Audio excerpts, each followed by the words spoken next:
नमो ताहि जाते भय अरहंतादि महान। करि मंगल करि हो महाग्रंथ करन को काज। जाते मिले समाज सब पावे निज पद राज। मोक्ष मार्ग प्रकाशक में 7वें अध्याय में व्यवहाराभासी के प्रकरण में 7 तत्वों के संदर्भ में वो क्या भूल करता है, इसकी चर्चा चल रही है। मोक्ष तत्व के बारे में बात आदि कल चली थी और अभी और शेष चलनी है। चौथे अध्याय में जो 7 तत्वों की भूल संबंधी प्रकरण है वो अघृत मिथ्या दृष्टि की अपेक्षा से है। यानी अनादिकालीन जो भूले हैं वो उसकी दृष्टि से है। और 7वें अध्याय में जो वर्णन है वो गृहीत मिथ्या दृष्टि की अपेक्षा है। और गृहीत मिथ्या दृष्टि भी वे जो जैन कुल में पैदा हुए हैं, अपने को जैन मानते हैं, जैन देवशास्त्र गुरु की श्रद्धा करते हैं, जनवाणी में विश्वास रखते हैं, फिर भी जो तत्व ज्ञान के समझने में उनकी कमी रह जाती है, उन भूलों की चर्चा यहाँ चल रही है। मोक्ष तत्व की चर्चा में ये कहा था कि वे स्वर्ग के सुख को और मोक्ष के सुख को एक जाति का जानते हैं, जबकि स्वर्ग का सुख विषय भोग का सुख है और मोक्ष का सुख अतीन्द्रिय आनंद है। उन दोनों में बहुत अंतर है। तब शिष्य का ये प्रश्न था कि आपने कैसे जाना कि वो लोग जो हैं दोनों की एक जाति जानते हैं। हम तो ये कहते हैं कि नहीं, वो तो अलग अलग जाति जानते हैं। तो टोडरमल जी ने उसका उत्तर दे रहे हैं, पेज नंबर 234 पर तीसरा पैरा है कि जिस धर्म साधन का फल स्वर्ग मानता है, उस धर्म साधन ही का फल मोक्ष मानता है। कोई जीव इंद्रादि पद प्राप्त करे, कोई जीव मोक्ष प्राप्त करे, वहां दोनों को एक जाति के धर्म का फल हुआ मानता है। ऐसा तो मानता है कि जिसके साधन थोड़ा होता है वह इंद्रादि पद प्राप्त करता है और जिसके संपूर्ण साधन हो वह मोक्ष प्राप्त करता है। परंतु वह धर्म की जाति एक जानता है। सो जो कारण की एक जाति जाने, उसे कार्य की भी एक जाति का श्रद्धान अवश्य हो, क्योंकि कारण विशेष होने पर ही कार्य विशेष होता है। इसलिए हमने यह निश्चय किया है कि उसके अभिप्राय में इंद्रियादि सुख और सिद्ध सुख की एक जाति का श्रद्धान है। वो क्या कहते हैं कि जो मुनिराज हैं और वे आत्मा की साधना कर रहे हैं, जैसे कि 5 पांडव। अब 5 पांडव 6वें 7वें गुणस्थान धारी थे, ये अपन सब मानते हैं। और 5 ही पांडव पर दुर्योधन के भांजे शकुनी ने, कौन था दुर्योधन का भांजा जो भी था, उसने उन्हें लोहे के गरम गरम गहने पहना दिए थे। और 5 ने ही अपने परिणामों को शांत रखा। तो 5 ने ही एक सी ही धर्म की साधना की, ऐसा समझते हैं सब लोग। अब 3 मोक्ष चले गए और 2 सर्वार सिद्धि गए। तो जरा सी कसर रह गई, नहीं तो वे भी मोक्ष चले जाते। अब मोक्ष के पास तो पहुंच ही गए ना। सर्वार सिद्धि और मोक्ष से लेकर के तो 1 इंच का ही फर्क नहीं है। बस सर्वार सिद्धि के माथे पे ही सिद्ध सलाह रखी है और थोड़ी कसर रह गई। क्यों? उन्हें केवल ज्ञान हो गया और इन्हें केवल ज्ञान नहीं हुआ। अब वास्तव में यदि हम विचार करें तो 2 में पूरी ही कसर रह गई। उनने छपक श्रेणी ही नहीं मारी क्या, और इन्हें छपक श्रेणी मार गए। एकदम 7 में 8 में 9 में 10 में 12 में 13वें गुणस्थान में पहुंच गए और 6वें 7वें में चक्कर काटते रहे। उनने देवायु का बंध किया शुभ भाव की के, और इनने कर्म का नाश किया। और यदि जरा पीछे विचार करके देखें तो ये चरम शरीर थे, वे दो चरम शरीर थे ही नहीं। इन 3 को इसी भाव से मोक्ष जाना था, उन 2 को इसी भाव से मोक्ष जाना ही नहीं था। दोनों का बिल्कुल रास्ता अलग अलग था, हमें दिखाई नहीं देता है। हमें तो 5 एक से खड़े दिखते हैं। पालिताना की वंदना करने जाओ तो 10 बीच रास्ते में 5 पांडव एक साथ खड़े हैं, उन्हें आग लग रही है। तो वो कहते हैं कि जरा कसर रह गई, इसका मतलब दोनों ने एक सा ही पुरुषार्थ किया, ऐसा वो मानता है। और जरा कसर रह जाती है तो वो स्वर्ग में चला जाता है, और कसर नहीं रहती तो मोक्ष में चला जाता है। तो एक ही कारण मान रहा वो दोनों का, जबकि बाहर से देखने पर एक कारण भले ही दिखाई दे, लेकिन अंतरंग में दोनों के बहुत बड़ा अंतर है। और जब उसने कारण एक जाना तो जिसे कारण की जाति को भिन्न नहीं जाना, उसने कार्य की जाति को भी भिन्न नहीं जाना। इसलिए हम मानते हैं कि तू ऐसा मानता है कि वही धर्माराधना करो, यदि थोड़ी कम रह गई तो स्वर्ग चले जाएंगे, और पूरी होगी तो मोक्ष चले जाएंगे। तो रास्ता तो एक ही है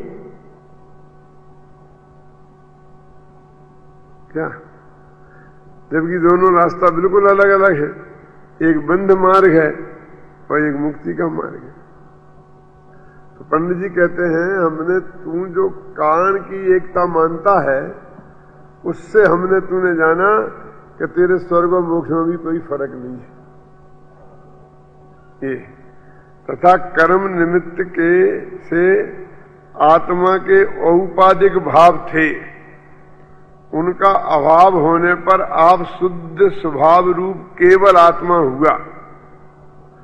जैसे परमाणु स्कंद से पृथक होने पर शुद्ध होता है, उसी प्रकार यह कर्मादिक से भिन्न होकर शुद्ध होता है। विशेष इतना कि वह दोनों अवस्था में सुखी दुखी नहीं है, परंतु आत्मा अब उस अवस्था में दुखी था, अब उसका अभाव होने से निराकुल लक्षण अनंत सुख की प्राप्ति हुई। वो कहते हैं 2 द्रव्यों से भिन्न होने को मोक्ष मानता है। और ऐसा मतलब पुद्गल के 2 परमाणु हैं, अब वे अलग अलग हो गए, ऐसे आत्मा अलग हो गया।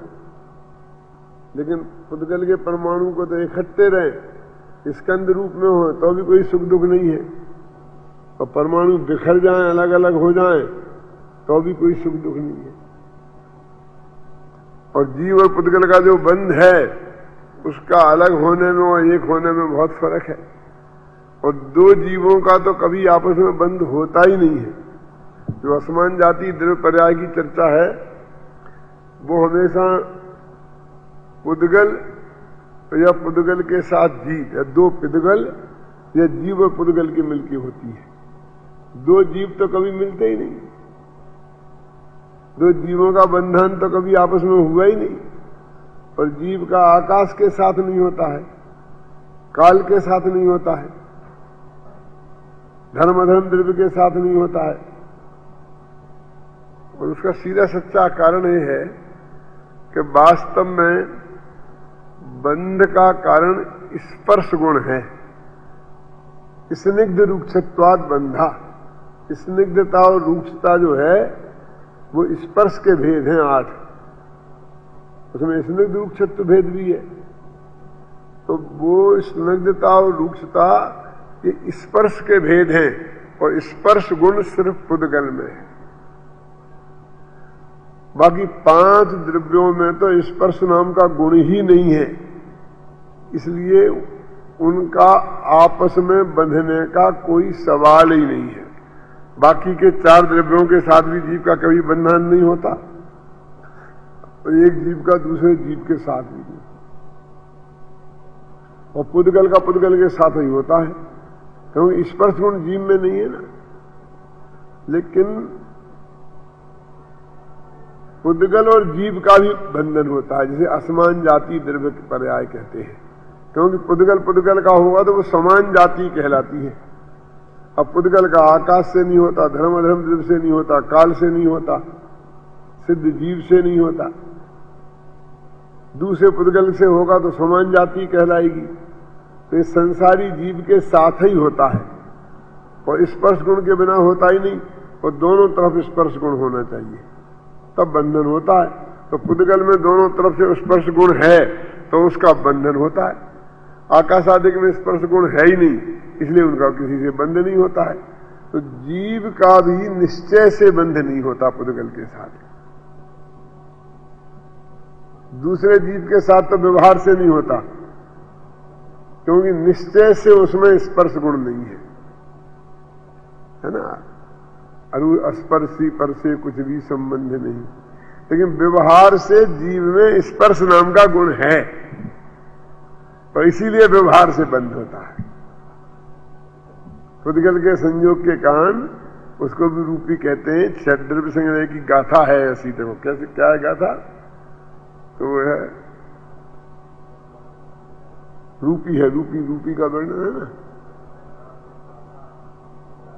निश्चया जीवे नो संति जदा तदो व्यवहारो मुक्ति बंधादो।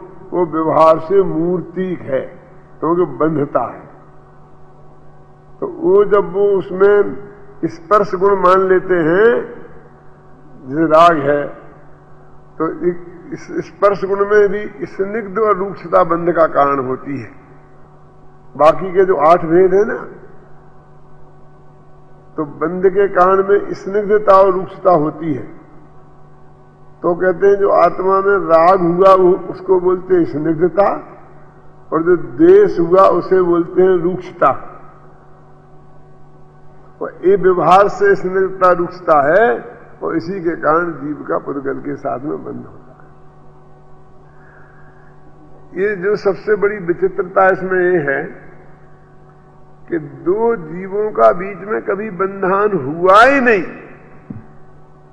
जो हम बोलते हैं स्त्री पुत्र मकान जायदाद मेरे, कि ये तो कभी अपने हुए ही नहीं, ये तो अभी कभी अपने से बंधे ही नहीं। क्या कर्म जो कार्माण बगना है, वो तो कभी एक क्षेत्रापगाह रूप बंधन हुआ, लेकिन पर जीवों का तो हमसे एक क्षेत्रापगाह रूप बंधन भी नहीं है। आपका क्षेत्र अलग, मेरा क्षेत्र अलग, निश्चय से भी और व्यवहार से भी। आप यहां से दिल्ली चले जाइए, बम्बई चले जाइए, मैं यहीं रहूंगा। देखो कोई रोक टोक भी नहीं है। कि पुद्गल के साथ तो ऐसा भी है कि जहां मेरा शरीर है, जहां मुझे जाना पड़ेगा, जहां वो रहेगा, जहां मुझे रहना पड़ेगा, और मैं जाऊंगा जहां उसे जाना पड़ेगा। लेकिन पर जीव के साथ तो ऐसा भी नहीं है। पर जीवों के साथ में एकत्व की कल्पना तो बिल्कुल हवाई उड़ान है। उसका तो किसी के साथ में कभी बैठता ही नहीं है, और हम उसी के पीछे मरे जा रहे हैं, स्त्री पुत्रादि के पीछे। मेरा तो ठीक जिंदगी निकल गई है, बेटे का क्या होगा, बेटे के बेटे का क्या होगा, और 7 पीढ़ियों का क्या होगा है? मैं तो किराए के मकान में जिंदगी निकाल ली, लेकिन बच्चे कैसे निकालेंगे? अभी तो इतनी महंगाई हो गई है। अब पहले हमारे जमाने में तो रूखी रोटियां खा के हमने जिंदगी निकाल ली, अब ये कैसे निकालेंगे? क्यों मोहनलाल जी, जिनसे कोई संबंध नहीं है, निश्चय से भी नहीं, व्यवहार से भी नहीं, आचार्य कहते हैं हम उनके लिए अपनी जिंदगी खराब कर रहे हैं। मैं चिंतमन कर करके 24 घंटा हमारा जो चिंतमन के जो आधार है वही तो बनते कि नहीं बनते। तो देखो, तथा कर्म के निमित्त से आत्मा के औपाधिक भाव थे, उनका अभाव होने पर आप शुद्ध स्वभाव रूप केवल आत्मा हुआ। जैसे परमाणु स्कंध से पृथक होने पर शुद्ध होता है, उसी प्रकार यह कर्मादिक से भिन्न होकर शुद्ध होता है। इतना विशेष कि वह दोनों अवस्था में सुखी दुखी नहीं है, परंतु आत्मा अशुद्ध अवस्था में दुखी था। अब उसका अभाव होने से निराकुल लक्षण अनंत सुख की प्राप्ति हुई। तथा इंद्रादिक के जो सुख है वह कसाय भावों से आकुलता रूप है, सो वह परमार्थ से दुखी ही है। इसलिए उसकी और इसकी एक जाति नहीं है। तथा स्वर्ग सुख का कारण प्रशस्त राग है और मोक्ष का कारण वीतराग भाव है, इसलिए कारण में भी विशेष है, परंतु ऐसा भाव इसे भाषित नहीं होता, इसलिए मोक्ष का भी इसको सच्चा श्रद्धान नहीं है। कहते हैं सुख की जाति में जो बहुत बड़ा अंतर है, तो सबसे पहली बात तो ये कि मोक्ष के सुख की वो जाति ही नहीं जानता। जो अतीन्द्रिय आत्मा का अनुभव के पूर्वक जो होता है ना, तो सम्यक दृष्टि को आत्मा की अनुभूति के काल में जो आनंद होता है, और जिसका गीत गाए हैं छड़ला में, कयो चिंत निज में थिर भयो जन अकथ जो आनंद लहो, सो इंद्र नाग नरेंद्र वाही मिंद्र के नाही कहो। मैंने कल कहा था कि इंद्र नरेंद्र के तो है ना सम्यक दर्शन, तो उसके नहीं है ऐसा क्यों कह रहे? तो कहते उस सुख से तुलना नहीं है, वो उसके है, इसमें कोई ऐतराज नहीं है।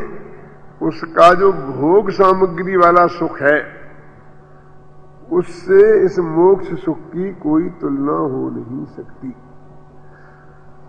जो तीन तरह का विपर्यास होता है, एक स्वरूप विपर्यास, एक कारण विपर्यास और एक भेदाभेद विपर्यास। तो स्वरूप का विपर्यास हो गया। अब कहते कारण का विपर्यास, कि उसका कारण है शुद्धोपयोग और शुद्ध परिणति, और इसका कारण है शुभोपयोग और शुभ परिणति। तो यदि उन कार्य को एक सा मानेगा तो कारण को एक सा मानना पड़ेगा। तो जो लोगों का पुण्य और धर्म में जो भेद नहीं समझते हैं, वो मोक्ष में और स्वर्ग में भेद नहीं समझते, ऐसा अर्थ है। और जो स्वर्ग में और मोक्ष में भेद नहीं समझते हैं, वे पुण्य और धर्म में भेद नहीं समझते हैं, ऐसा है। एक पॉइंट। अब दूसरा पॉइंट, कि यदि आप कहो कि हम तो समझते हैं, तो कहते दो को यदि तुम समझते हो तो श्रद्धा के लेवल पर दोनों की चाह एक साथ नहीं हो सकती।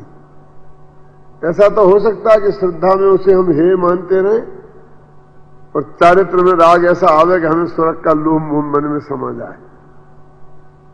ऐसा तो हो सकता है, दो गुणों में अलग अलग। लेकिन उसी श्रद्धा में स्वर्ग को भी उपादेय मानता रहे और मोक्ष को भी उपादेय मानता रहे, ये संभव नहीं है। क्या ख्याल में है ना? और एक से श्रद्धा के लेवल में दोनों का भेद नहीं जानता है, इसलिए इसे मोक्ष तत्व की भूल है। इसे लौकिक उदाहरण अपन ऐसा दे सकते हैं कि अपनी धर्मानुकूल विवाहिता पत्नी है अथवा धर्मानुकूल विवाहिता पति है, तो पति में पतित्व, ये मेरा पति है और कोई मेरा पति नहीं है इस जगत में, एकमात्र यही मेरा पति है। श्रद्धा के लेवल पर ऐसा होने पर भी अन्य पुरुष जो पुत्रादि हैं और भी लोग हैं, उनके प्रति भी राग तो हो सकता है, ख्याल में है ना? और कभी ऐसा भी होता है कि पति से भी ज्यादा राग हो सकता है ना? पुत्रादि के प्रति पति से भी ज्यादा राग दिखा जाता, पति की उपेक्षा कर दे और पुत्र की उपेक्षा नहीं कर सके, है ना? होता कि नहीं होता? उसका कोई बैर विरोध नहीं है, पर पुरुष से राग होने का बैर विरोध नहीं है, लेकिन उसे पति के रूप में राग किसी भी पर पुरुष से हो, ये किसी भी कीमत पर सती के लिए बर्दाश्त के काबिल बात नहीं है। तो ऐसे ही पर पदार्थों से राग होना अलग बात है, और उन्हें निज रूप स्वीकार करके राग होना वो सम्यक दृष्टि के संभव नहीं है, वो मोक्ष तत्व की भूल है भाई। अब ऐसे इस पर घटित करें कि मोक्ष सुख की पहचान जिसको हो गई, अतीन्द्रिय आनंद का स्वाद चख लिया और अभी चौथे गुण स्थान में है, तो इंद्रियों वाला सुख भी वो भोग रहा है और वो जानता है सच्चा सुख तो वो अतीन्द्रिय आनंद वाला ही है।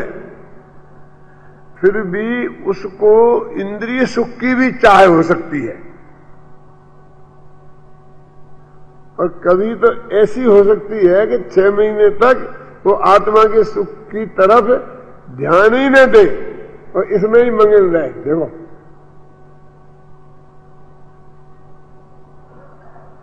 क्यों, तो भी कोई दिक्कत नहीं है, लेकिन उसमें सुख बुद्धि कि यही असली मोक्ष का सुख है, अब हमें क्या मोक्ष की जरूरत है, ऐसा 1 सेकंड को भी विकल्प आएगा तो सम्य दर्शन गायब हो जाएगा। क्यों जगन्मल जी ठीक है ना, कैसा विचित्र भाव है। यानी उदाहरण में मैं ये बात कहता ना तो आपको गले नहीं उतरती कि वो सती है और पति में ही उसका पतित्व का भाव है और दूसरे में कोई है ही नहीं, फिर भी वो 6 महीने पति की तरफ देखा ही नहीं और दूसरे की सेवा में ही लगी रहे 24 घंटा। क्यों, पुत्र की में लगी रहे, पिता की में लगी रहे, माँ बाप की में लगी रहे, हो सकता कि नहीं हो सकता? तो भी वो सतीत्व में कोई शंका करेगा उसकी? वो पति यहां रोटियां ठोकता रहे और वो अपने पिता की सेवा करती रहे, पुत्र की सेवा करती रहे, और कोई बीमार हो तो बिल्कुल दूर का ही आदमी हो उसकी सेवा करती रहे, यहां तक कि देवसास गुरु की उसमें लग जाए, तीर्थ यात्रा में निकल जाए। रागी तो है ना, परई के प्रति राग तो है ना, अपने पति से भिन्न सब पर पुरुष ही तो है ना। क्यों, तो कहां दिक्कत होती है बोलिए? लेकिन एक क्षण भी वो किसी को भी पति के रूप में उसके चित्त में स्वीकृत हो जाए तो उस क्षण वो सती नहीं रहेगी। क्यों, कितनी साफ बात है। ऐसे ही एक क्षण भी स्वर्ग के सुख में, चक्रवर्तित्व के सुख में यदि सुख बुद्धि हो जाए तो मिथ्या दृष्टि हो जाए और वर्षों तक उस सुख में ऐसा रमा रहे क्या कि आत्मा की सुध ही नहीं आए तो चले। देखो वो लक्ष्मण को कंधे पर रखे रहे रामचंद्र जी, वो क्या है, मतलब वो लक्ष्मण तो पर ही है ना, अब तो मुर्दा ही है, मुर्दा नहीं, वो जिंदा मानता था, समझ लो, जो कुछ भी समझ लो, तो उसके प्रति इतना तीव्रतम राग है और आत्मा के कल्याण की चिंता नहीं है। ये छोड़ने से मैं आत्मा के कल्याण में जाऊं, लेकिन अपने तो आत्मा में है। श्रद्धा का लेवल बहुत विचित्र प्रकार का है। सारा जगत श्रद्धा और चारित्र के अंदर भेद ही नहीं समझता है। क्या अब दुर्भाग्य की या सौभाग्य की क्या है कि राग शब्द का प्रयोग दोनों के लिए होता है। अनंतानुबंधी राग भी राग है ना, वो जो परम एकत्व बुद्धि वाला राग वो भी राग है और उसके बिना वाला राग भी है, और कभी कभी उसके बिना का राग इतना तीव्र होता है, जैसे चक्रवर्ती आदि में देखने में आया, बलभद्र आदि में देखने में आया, और महापुरुषों के जीवन में देखने में आया, उनके चरित्रों में लिखा है। एक पेशेंस लगा के पुरुषों के जो चरित्रों को में जो ये बात लिखी है ना, ये कभी कभी मैं विचार करता हूं। एक मुझे आज और विकल्प आया, एक सामने बात आई मेरे कि मैंने कभी कहा कि साहब प्रतिमान योग को उपन्यास कह दिया होगा, तो कुछ आदमी इसीलिए अश्रद्धा होगी, चलो इनका नहीं सुनना, ये तो प्रतिमान योग को उपन्यास कहते, उन्हें बहुत अपमान लग गया। तो मैंने कहा कि प्रतिमान योग में जैसा श्रृंगार का वर्णन है और जैसा युद्ध का वर्णन है और जैसी मोह की तीव्रता का वर्णन है, हमने तो किसी उपन्यास में उतना नहीं देखा आज तक। समझने में क्या कहना चाहता हूं? नक्सिक वर्णन तुमने किसी उपन्यास में पढ़ा आज तक? नक्सिक समझते हो क्या होता है? किसी भी महिला का, पुरुष का नख से लेकर चोटी तक का वर्णन, एक एक अंग का, और प्रथमानुयोग में पढ़ के देखो तो कितना अश्लील वर्णन है, उतना अश्लील वर्णन किसी उपन्यास में देखा ही नहीं होगा। क्यों? युद्ध का वर्णन जैसा है वैसा किसी उपन्यास में देखा ही नहीं होगा। और बात जाने दो, मैं अब और गहरी बात बोलता हूं। जैसा मोह का अतिरेक प्रथमानुयोग में मिलेगा, जैसे कि अंजना को देख के पवनज जब बेहोश हो गए, मुंह पे छींटे दिए तो हा अंजना, हा अंजना, हा अंजना, बाप से बाप और मां कह रहे कि रोटी खा लो बेटा, के हा अंजना। जब तक रोटी पानी का त्याग, जब तक अंजना नहीं मिल जाएगी। ऐसा नायक में किसी में देखा उपन्यास में कि वो किसी लड़की को देख के बेहोश हो गया हो? क्यों? कितना ही गंदे से गंदा उपन्यास हो, लेकिन ऐसी मोह की प्रबलता किसी उपन्यास में देखने में नहीं मिली होगी।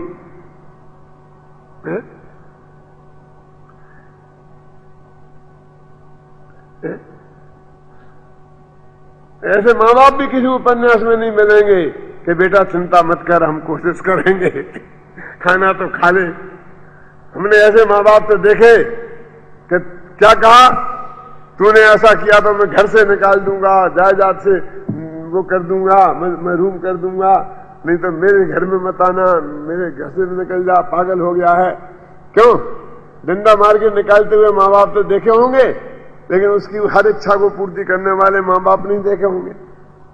क्यों? इतने तीव्र रागी भी किसी उपन्यास में नहीं देखे होंगे, और ऐसे तीव्र द्वेषी भी नहीं देखे होंगे कि शादी करके 22 साल तक नहीं बोले।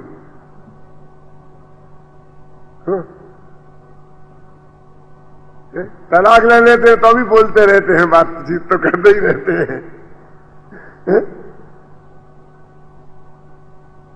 मेरे से कौन सा अपराध हो गया? क्यों? मेरे से कौन सा अपराध हो गया कि मैंने उसे उपन्यास कह दिया? ये सोचा, फिर ये सोचा कि यदि ये इसमें इतना अतिरेक है राग के चित्रण का, देश के चित्रण का, मोह के चित्रण का, बेहोश होने का, तो क्या जरूरत थी उन नग्न दिगंबर आचार्यों को ऐसे लिखने की? क्या दिलीप भाई?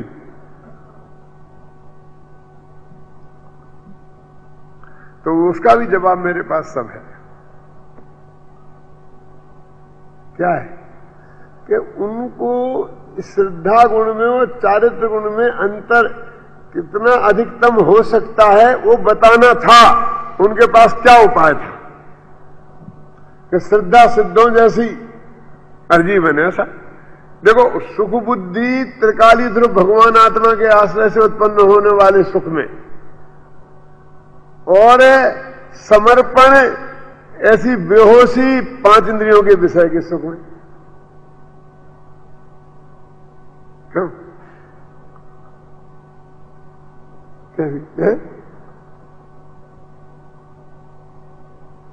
तो उनको ये बताना था। क्यों?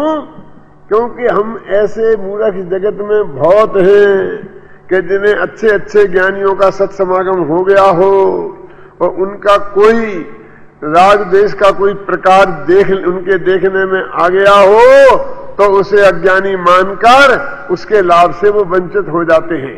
वो चाहते थे कि किसी ज्ञानी के लाभ से कोई अज्ञानी वंचित न हो जाए, तो उन्हें ज्ञानी के भी कितनी कोटि का कैसा कैसा राग हो सकता है वो सारा स्पर्श करके बता दो।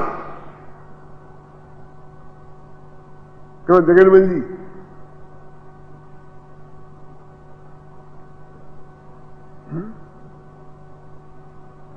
इसलिए उनको अंतिम बिंदु वहां छूना था। उनने ऐसे लोगों के कथानक को इसलिए पकड़ा, नहीं तो ऐसे लोगों को उपेक्षा कर देते। बलभद्र तो 9 थे, नारायण भी 9 थे, राम बलभद्र की ही कहानी क्यों लिखी?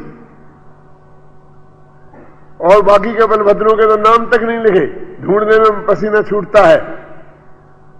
क्यों? क्योंकि राम के जीवन में बलभद्र के नाते नहीं लिखी, मोक्ष जाने के नाते भी नहीं लिखी, क्योंकि मोक्ष तो अनंत गए हैं और बलभद्र भी बहुत थे, लेकिन उनके जीवन में ऐसे पहलू थे अतिरेक वाले कि सम्मत दर्शन होने के बाद में भी राग की तीव्रता का स्वरूप क्या हो सकता है, ख्याल में आए ना। वो बताने के लिए उन्होंने उनके जीवन को चुना, उनके जीवन को चुना। देखो आज एक खतरा हो गया है।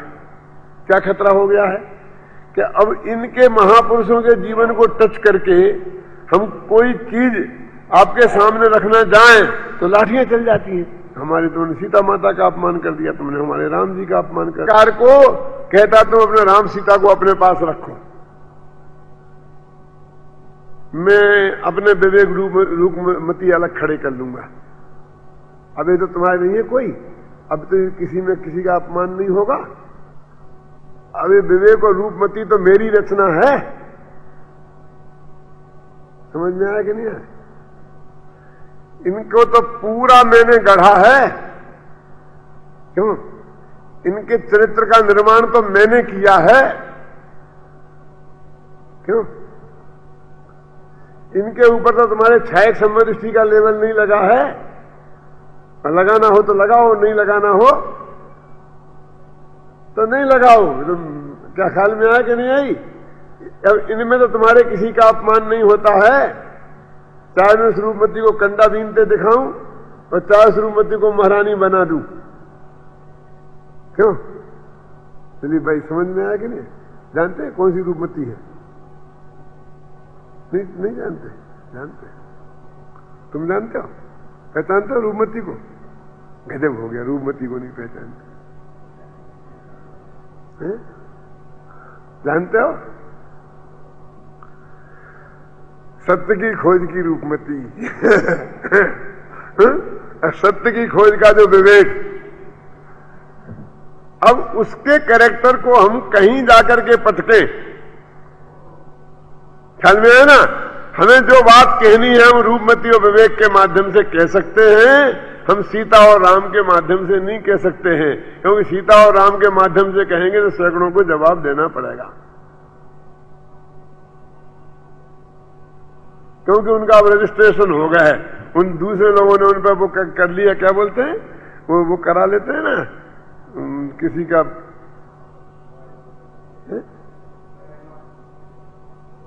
कोई दवाई, हाँ पेटेंट।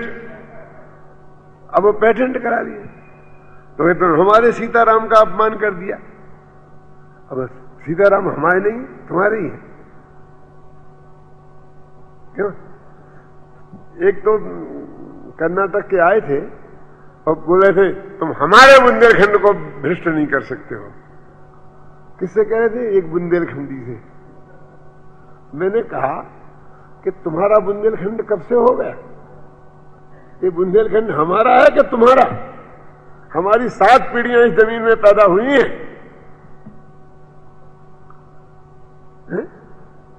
तुम्हें तो यहां की भाषा भी नहीं आती है। तुम तो अभी पानी में यहां का पीने अभी सीखे हो। जब मुझे पहले निकल आई तब बाद में पानी पीना पिया है तुमने यहां का। अब तुम्हारा बुंदेलखंड होगा और हम उसे भ्रष्ट कर रहे हैं और तुम बचा रहे हो।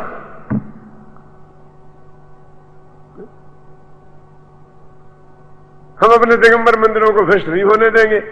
आप अब चाहे बाहर जाके चाहे जो कुछ करिए, नया बना के कुछ भी करिए, और तुम्हारा दिगंबर धर्म होगा। हमारा दिगंबर धर्म नहीं रहा। हमारी 14 पीढ़ी दिगंबर है। क्यों? हमारे बाप दादों क्या सब इसमें लगा हुआ है। अब हमारा दिगंबर नहीं रहा। क्यों दिगंबर जी? अब हमारा बुंदेलखंड नहीं रहा, हमारा मारवाड़ नहीं रहा, हमारा जयपुर नहीं रहा। तुम्हारा सब कुछ हो गया। ऐसा राम पर भी कब्जा कर लिया है, सीता पर भी कब्जा कर लिया। हमारी सीता माता का तुम अपमान नहीं कर सकते हो। क्यों? चलो भाई, तुम अपनी सीता माता को तुम अपने पास रखो, हमारी रूपमती अच्छी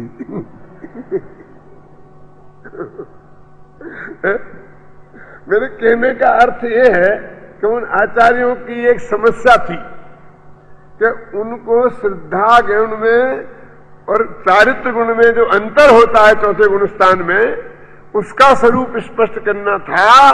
इसलिए उन्होंने चारित्र मोह की उत्कृष्टता के नमूने पेश किए और श्रद्धा गुण के निर्मलता के नमूने एक साथ पेश किए। सिद्ध भगवान में तो दोनों ही निर्मल है, जैसी श्रद्धा जैसे चारित्र, क्या फर्क पड़ना था।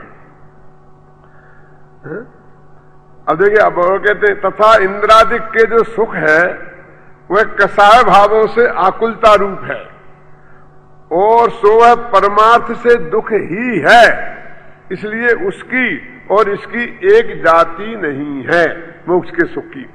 तथा स्वर्ग सुख का कारण प्रशस्त राग है और मोक्ष सुख का कारण वीतराग भाव है, इसलिए कारण में भी विशेष है, परंतु ऐसा भाव इसे भाषित नहीं होता, इसलिए मोक्ष का भी इसको सच्चा श्रद्धान नहीं है।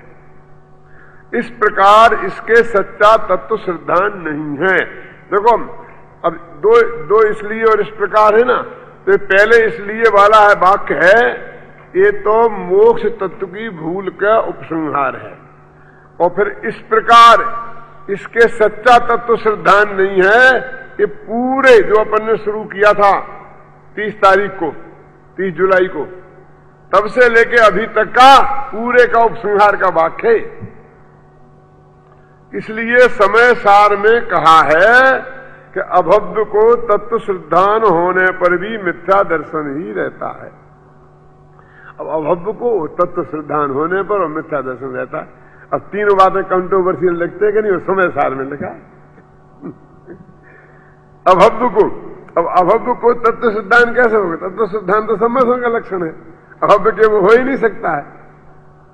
और मिथ्या दर्शन रहता है तो कहते हैं कि वो तत्व सिद्धांत ऐसा है, कैसा? जैसा ऊपर हमने बताया ऐसा हो जाता है, और वो समझ लेता मेरे को तत्व का सिद्धांत हो गया, और ये भूलें उसके जीवन में बनी रहती हैं। तो समय सार की गाथा 276-77 की आत्मख्याति टीका में लिखा है ये वाक्य। तथा प्रवचन सार में कहा है कि आत्मज्ञान शून्य तत्वार्थ श्रद्धान कार्यकारी नहीं है। आत्मा का अनुभव तो हुआ नहीं, वो तत्वार्थ का श्रद्धान उसको हो गया, कोई ऐसा माने तो वो नाम मात्र का तत्वार्थ सिद्धांत है। ख्याल में है ना? तो इनने समय सार और प्रवचन सार इन दोनों के कोट किए।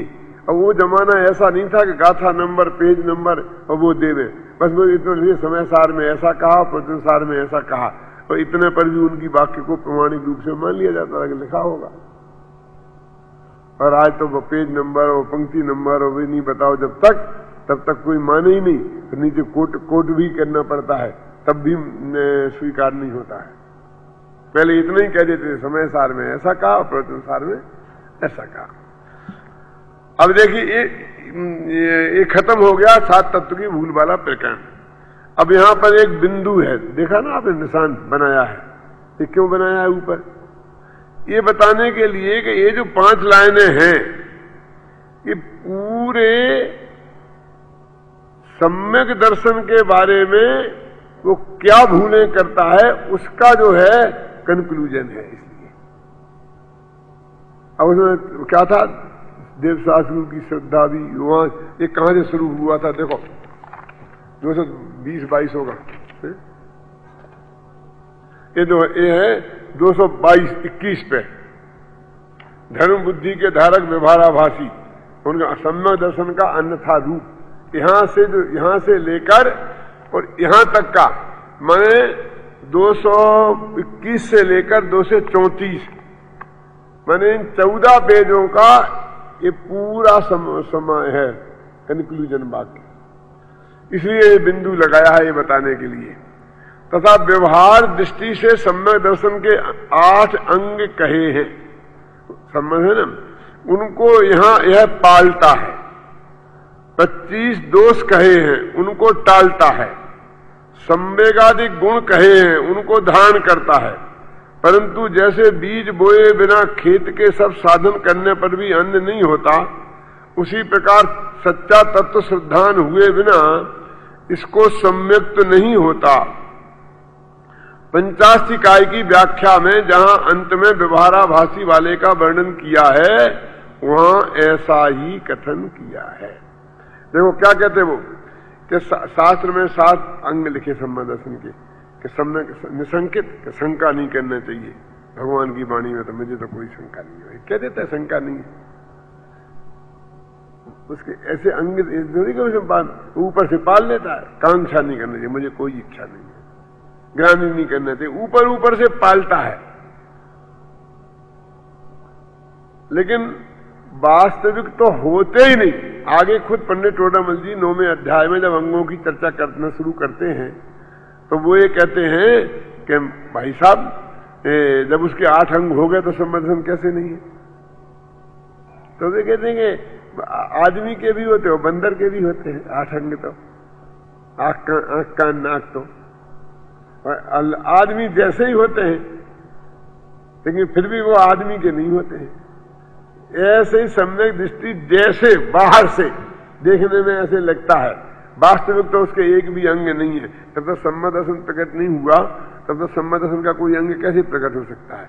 लेकिन वो समझता है कि मैंने पाल लिया, 8 अंगों को पाल लेता है। अब देखिए यही तो मैं आपसे बोलता हूं, एक प्रभावना अंग का उदाहरण देता हूं मैं कि साहब बहुत बड़ी प्रभावना करी, हमने पंच कल्याण किया, बहुत बड़ा जुलूस निकाला, हमने महावीर का सभा बनाई, मिनिस्टरों को बुलाया, वो प्रभावना अंग समझता है।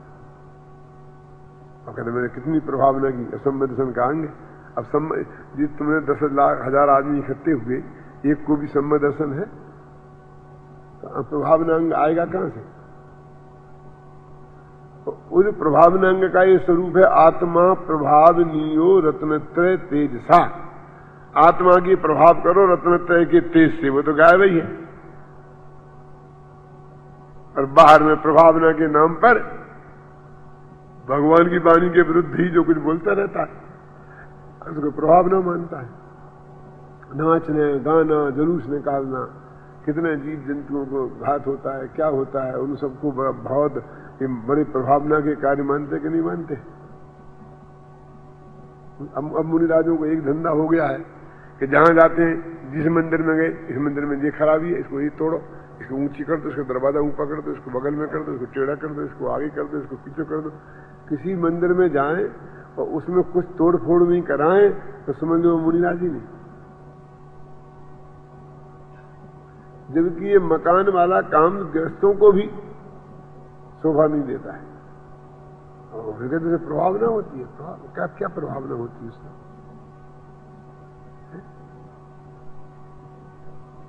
बोलो। तो ऐसा कहते हैं कि 8 अंग हैं, 25 दोषों को कहे उन्हें टालता है, संवेगादि गुण कहे उन्हें धारण करता है। परंतु जैसे बीज बोए बिना खेत का सब साधन करने पर भी अन्न नहीं होता, उसको सच्चा तत्व सिद्धांत तो बीज की जगह है, और ये बाकी तो बाढ़ लगाए और ये करे और ये करे, ये करता रहे, ऐसी ऐसी चीजें हैं, इनसे कुछ होता नहीं है। उसी प्रकार सच्चा तत्वार्थ सिद्धांत हुए बिना सम्यक तो नहीं होता। अब पंचास्तिकाय की व्याख्या में एक रह गया था बस, कुंद कुंद त्रयी, 3 कुंद कुंद के ग्रंथ जो 3 है ना, कौन? समय सार, प्रवचन सार और नियम सार नहीं, पंचास्तिकाय। इन 3 को कुंद कुंद त्रयी कहा जाता है। बहुत प्रसिद्ध है। मैं आपको ये बताना चाहता हूं कि लोग नियम सार को बहुत महत्व देते हैं और महत्वपूर्ण वो है भी, लेकिन अमृतचंद्र ने उस पर टीका लिखने की जरूरत नहीं समझी, और इन 3 ग्रंथों पर टीका लिखने की जरूरत समझी। और अमृतचंद्र की टक्कर का आध्यात्मी ऐसा है कि न भूतो न भविष्यति जैसे हैं वो। टोडामल जी ने लिखा ना कि अध्यात्म देखना हो तो आत्मख्याति में देखो।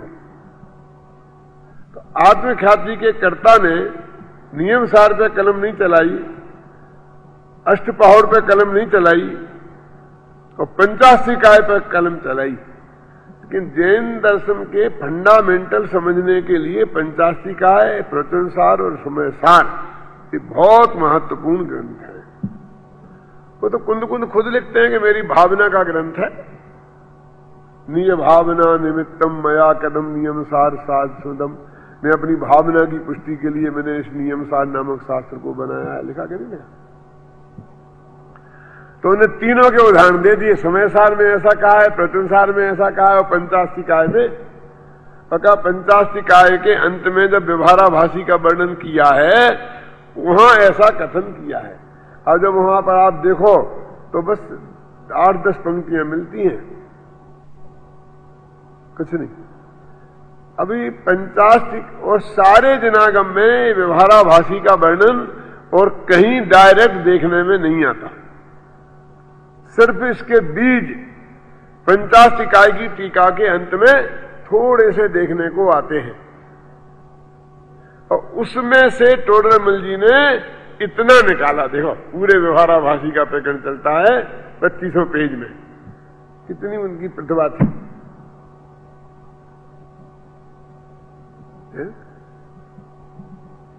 और निश्चय व्यवहार की मैत्री कैसी है और मित्रता कैसी नहीं है, तो समय सार में एक कलश है। ज्ञान क्रिया नय परस्पर तीव्र मैत्री, ये लिखा है कि ज्ञान नय और क्रिया नय में परस्पर तीव्र मित्रता है। ख्याल में है ना? और वहां से पकड़ के सारा निश्चय व्यवहार का प्रकरण उन्होंने इतना लंबा इसमें लिख दिया। तो कितनी गहराई से अध्ययन करते थे, कितना चिंतन करते थे, और जब लिखने बैठते थे तो उन्हें कितने संदर्भ ख्याल में रहते थे। क्यों? आज जैसा नहीं है कि एकदम फटाफट निकाल के आप देख लो, सब जगह सुविधा उपलब्ध है। पहले यदि शास्त्र थे तो बेस्टन में बंधे हुए रखे रहते थे, मंदिर की किसी अलमारी में रहते थे, घरों में तो होते ही नहीं थे। ख्याल में आया ना? फिर वहां जाकर निकाल के खोलना, कपड़े धोकर नहा धोकर कपड़े बदल करके उसे खोलना, उन पन्नों में से वो पेज निकालना, पंक्ति निकालना, न सूची न मूची, और न कोई कोमा, न फुल स्टॉप, न पेज परिवर्तन। समझो अध्याय भी बदल गया तो उसी पंक्ति से शुरू हो जाएगा। क्यों? और जितने लेखक उतना उनकी राइटिंग, उसे पढ़ना पहचानना ही कितना कठिन काम था। अब ऐसे निकालने जाते कौन सी गाथा कौन सी टीका, जब उनने स्वाध्याय उसका किया होगा वो उनके दिमाग में था, लिख दिया कि पंचास्तिकाय में के अंत में जब व्यवहाराभासी का प्रकरण किया है वहां लिखा है, प्रवचन सार में लिखा आत्मज्ञान शून्य को क्रियाकांड कालिक नहीं है, समय सार में ये लिखा। सारा उन्हें विषय उपस्थित था। और घूमट सार के तो टीकाकार थे, तो पूरा कर्णानी योग उपस्थित था पूरा। ख्याल में है ना? द्रव्यानी योग किस तरह से उपस्थित था और उन्होंने किस तरह यहां पर उस बात को रखा है। इस प्रकार इसको सम्यक दर्शन के अर्थ साधन करने पर भी सम्यक दर्शन नहीं होता। इसको माने व्यवहाराभासी को, वो सम्यक दर्शन के लिए बहुत प्रयत्न पुरुषार्थ करता है, फिर भी उसे सम्यक दर्शन की प्राप्ति नहीं होती। इस तरह व्यवहाराभासी मिथ्यादृष्टि जीव 7 तत्व के बारे में किस प्रकार की भूलें करता है, उसका ये प्रकरण अपन ने जो 30 तारीख जुलाई को शुरू किया था, आज समाप्त होता है 15 दिन में पूरा। अब अपन फिर कल से कोई दूसरा प्रकरण लेंगे।